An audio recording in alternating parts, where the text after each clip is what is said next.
Comigo aqui no estúdio, o empresário e ativista Wilson Paiva. Boa noite. Boa noite, Pedro. Boa noite, todo mundo do Radar. É um prazer estar aqui agora. Não sei se vai ser sempre, mas agora em novo horário, né? Exatamente. A partir de hoje, o Radar de Notícias, ao vivo, todo dia, de segunda a sexta, das 18 às 19 horas. E o programa será reprisado pela TV Guarulhos às 7 da manhã. Então vamos lá. Esqueci de falar, você é empresário, ativista e advogado, né? Empresário, defensor do povo, ativista, né? Eu prefiro defensor do povo e empresário. Bom, você está muito bem aí nas redes sociais, eu tenho acompanhado. Quantos seguidores, Wilson? Entre Instagram e Face, uns 300 mil mais ou menos. Já tudo isso? Por volta de 300 mil.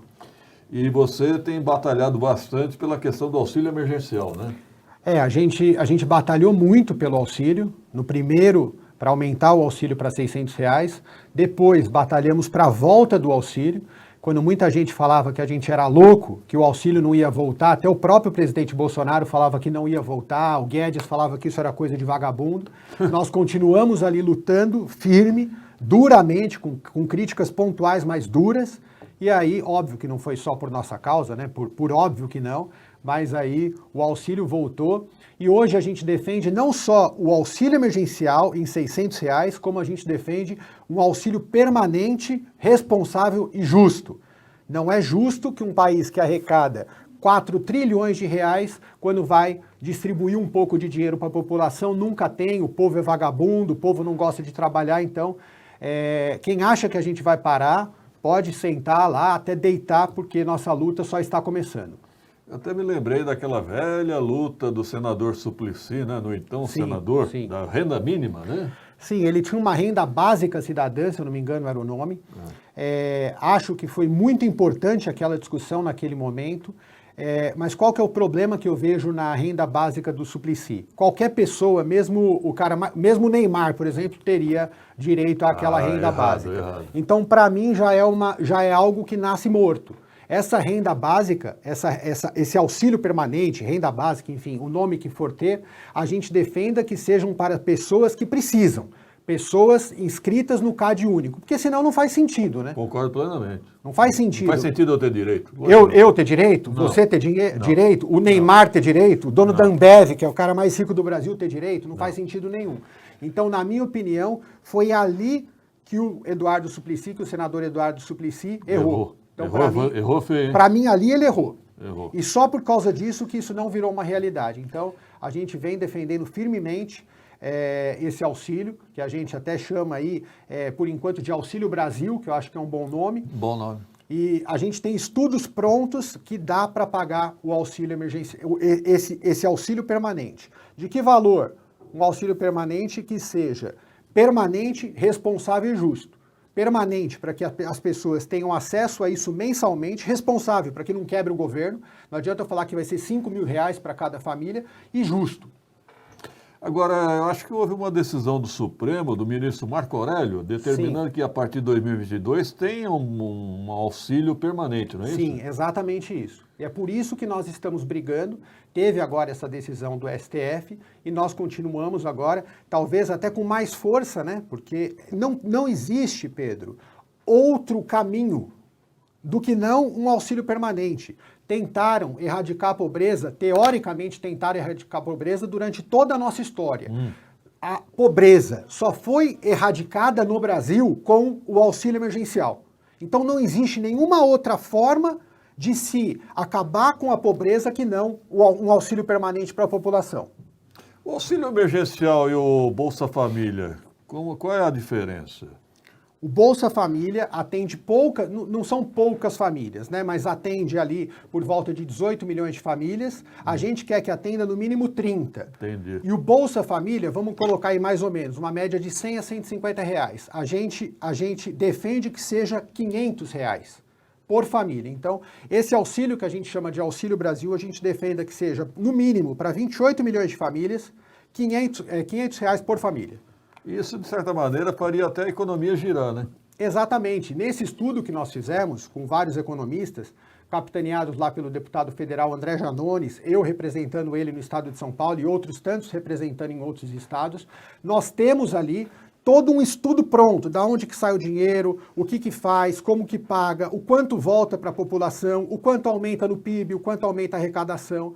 Então, assim, eu estou pronto e preparado, assim como o André Janones, para discutir isso com qualquer pessoa, seja ela de esquerda, seja ela de direita, porque eu acho que a gente, hoje, não aguenta mais falar assim, fulano é de direita, fulano é de esquerda, fulano é Bolsonaro, fulano é Lula. Eu quero saber quem defende a população. Por isso que quando você falou ativista, eu falei, eu prefiro ser um defensor do povo. Porque quando me perguntam, você é de direita ou esquerda? Eu falo, eu sou povo. Se a solução estiver na direita, vamos buscar na direita. E se a solução estiver na esquerda, vamos buscar na esquerda.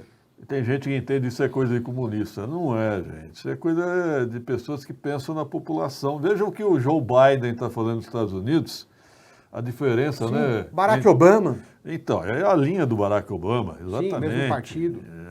A diferença para o Donald Trump e para o Joe Biden, o Barack Obama. Aliás, o Biden foi o vice do Obama, Sim, né? vice do Obama. Vejam só que tem que se preocupar mesmo com a população, os mais humildes, os mais carentes, lógico. Pedro, se o Brasil arrecada 4 trilhões de reais, no momento de pandemia, no momento que as pessoas estão passando fome, porque eu recebo centenas de mensagens todos os dias que as pessoas estão passando fome. Se o governo não puder pegar 3 ou 4% da arrecadação, eu estou falando 3 ou 4%, eu não estou falando 95%, e distribuir para as pessoas, para que serve o governo? Se não é para ajudar as pessoas nesse momento. Para que a gente arrecada imposto, então? Aliás, você me lembrou o presidente da Câmara, Martelo, que ele rebateu o argumento do prefeito Guti. O prefeito Guti fala que a Proguarú dá prejuízo. Ele falou, todo governo dá prejuízo. Sim, sim, exatamente.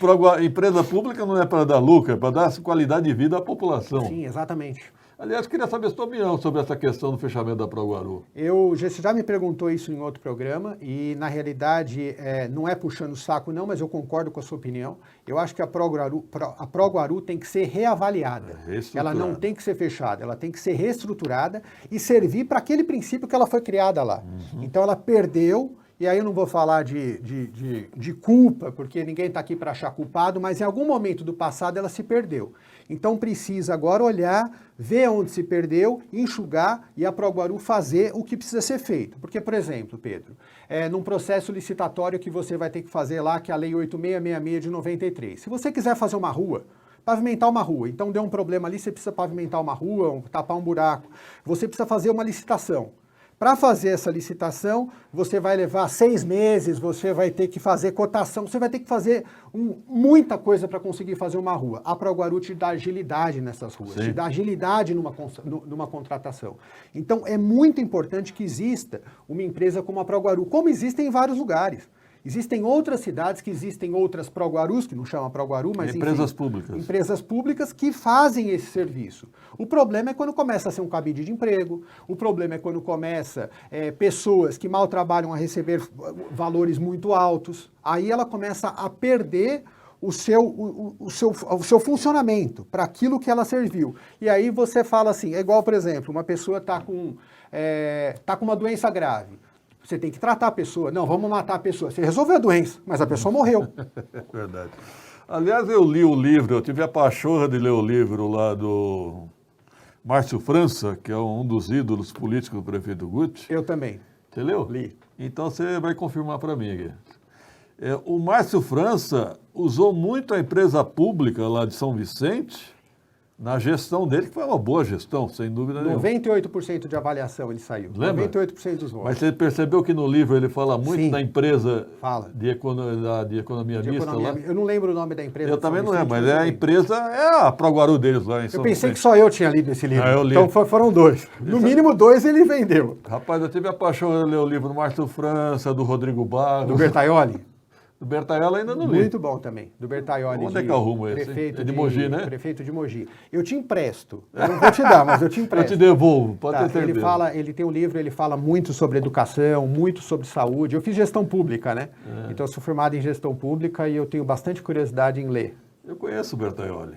Muito bom os livros também. Ele era da Associação Comercial de Mogi, né? Ele foi um dos melhores prefeitos de Mogi. Sim. Aí depois foi o Marcos Melo, que era o vice dele, e agora é o Caio Cunha. E o Caio Cunha virou a política lá em Mogi, né? Ganhou, saiu do nada e ganhou. Me perguntaram aqui se você está afiliado ao Avante, é isso? Ao Avante, estou filiado ao Avante, estou presidente, né, do Partido Avante em Guarulhos, né? O Tibé, que é presidente nacional, o André Janones, que é o deputado federal do Avante, Valdomiro Ramos aqui também está me ajudando em Guarulhos, até um abraço para o Valdomiro. Então, assumi a presidência do Partido Avante, estamos começando aí toda uma reestruturação, desde documento, conta em banco, arrumando toda a casa. Valdomiro Ramos, meu padrinho de casamento. Boa noite para ele também. Obrigado, Wilson Paiva, pela participação. Até uma próxima oportunidade. Eu que agradeço, Pedro. Sempre um prazer recebê-lo aqui no Radar. Estou sempre à disposição. Parabéns pelo trabalho que você tem feito aqui como jornalista em Guarulhos, Obrigado. Não só agora, mas parabéns também pelo trabalho que você tem feito no Instagram. Confesso que eu estou acompanhando um monte de coisa de Guarulhos. Um monte de coisa de Guarulhos. Eu não sabia. Em que pese eu ter nascido em Guarulhos, praticamente, vim para Guarulhos. Tenho 41 anos, vim para Guarulhos com 6 meses. Meus pais vieram para Guarulhos, né? A história do Rolex você não sabia? Eu tinha ouvido a história do Rolex, mas a maioria, aqueles quizzes que você faz, então quem não acompanha o Pedro no Insta pode acompanhar que vai ganhar muito. E no falso velório, você conhece? Não, também não conheço do falso velório. A urna que voou? Não, também não. Eu vou escrever um livro, isso sim. E eu vou comprar. Tá ok. Tá bom? Obrigado, Paiva. Obrigado, um abraço.